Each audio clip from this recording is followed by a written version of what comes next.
Both real estate markets and job markets across North Texas are still very hot, according to experts. But if you're in between jobs and you're trying to buy a house at the same time, there are some traps that you could fall into that could derail your loans and your closing.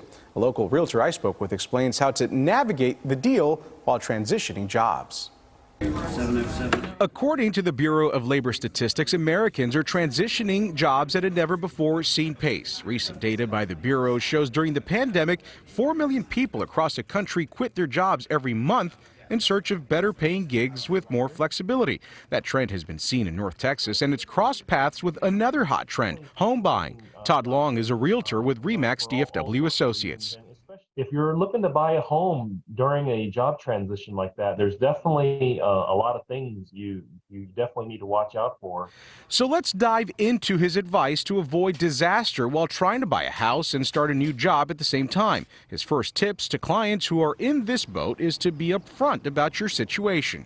Because you really need to let your lender know as soon as possible. So when you let your lender know, they usually are going to have to go through underwriting again to verify everything all over again.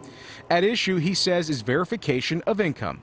Typically, if you're moving to another job in the same industry or same position and the pay is, the same or more, usually it won't be a problem. It's usually only a problem when you're jumping from like a salary position to something like a contractor position. He says that can derail a loan and a deal altogether by delaying closings or not being awarded a loan at all. If you can, he says, begin closing on your home just before making that job change. Usually lenders will verify employment during the middle of your loan application, and they'll usually verify your employment again right before closing. So if you close on your home first, and then you make a job change, then you should be okay. Long says he sees this kind of situation usually jam up his younger, first-time home buying clients most often. It sounds to me like it's not necessarily a deal killer. You just need to know how to navigate through this process.